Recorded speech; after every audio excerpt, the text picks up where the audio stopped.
İki tane temel sorunumuz var aslında. Birincisi gece aydınlatma lambalarımız yani sokak boyunca bulunmuyor. Buradan TEDAŞ yetkililerine seslenmek istiyorum. Bir an önce binalarımızın önünde elektrik aydınlatma lambalarının konulmasını istiyoruz. Çünkü çocuklarımızın güvende olmadığını biz hissediyoruz. Bu nedenle de endişeliyiz. Bir an önce bu sorunun giderilmesini istiyoruz. İkinci bir sorunumuz ulaşım sıkıntımız var. Diş hastanesine kadar servisler geliyor. Bir an önce belediye yetkililerinin yetkili kim ise bizim bu Afet Evleri Mahallesi dediğimiz işte bu bölgeye de servislerin ulaşımını sağlamalarını istiyoruz. Burası aslında Afet Evleri Mahallesi ama biraz Kooperatif Mahallesi'nin dış tarafında kalıyor. Doğrusu biz buradan yetkililere seslenmek istiyoruz. Endişeliyiz. Çocuklarımızı akşam saat 7'den sonra dışarı çıkmalarına biz gönlümüz razı olmuyor. Çünkü çok karanlık. Görüyorsunuz şu anda gözü görmüyor yani. Kapkaranlık bir ortam. Bir an önce de TEDAŞ yetkililerinin sesimizi duymalarını istiyoruz. Biz bu şekilde çok endişeliyiz.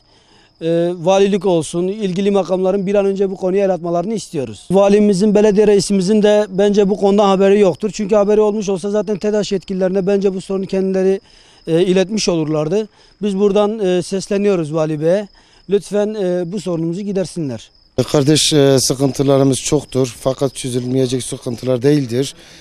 Baştan arkadaşım da anlattığı gibi biz aydınlatma sisteminden çok sıkıntı çekiyoruz. Karanlık çöker çökmez bizim caddenin tamamı karanlığa kaplanıyor. Buraya gelen gidenler çok oluyor.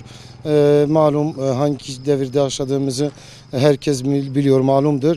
Bu yüzden İlk etapta bizim bu caddenin aydınlatmasını bekliyoruz. İkinci bir talebimiz, arkadaşımın dediklerinin hepsine katılıyorum. Biz ulaşımda sıkıntı çekiyoruz. Mahallemiz henüz faaliyete geçti. Bu binaların çoğu 1 yıllık veya 6 aylık binalardır. Şuradan şunu ifade etmek istiyorum. Bizim belediye başkan vekilimiz Sayın Ceyhun Dirşat Taşkın Bey buraya 2 tane park yapmış, çok güzellerine sağlık. Fakat bu parkların yapılmasıyla birlikte buraya hücum insanlar akın ediyor. Kimin ne olduğunu da bilmiyoruz. Çocuklarımızı da güvenli bir şekilde bu parklara gönderemiyoruz daha doğrusu. Bizim talebimiz şu. Bu parklarda ya güvenlikçi gibi insanları koysunlar veya da bekçi gibi bir şey, belediyenin personeli olduğuna dair en azından çocuklarımızın bu parkta rahat gidip gelmesi, oynaması en doğal hakkımızdır. Biz bunu Sayın Vali, Belediye Başkanımız Bey'den bekliyoruz. Bu caddeler tuz dumanla kaplanıyor. Arabalar geçince tuzlar içinde kalıyoruz. Her yapılan inşaat yeniden kazım yapıyor. Doğalgaz hattını çektiriyorlar, elektrik hattını çektiriyorlar, su hattını çektiriyorlar. Fakat bunları olduğu gibi toprakla kapatıyorlar. Bu da bir sıkıntı yaratıyor ailelerimize.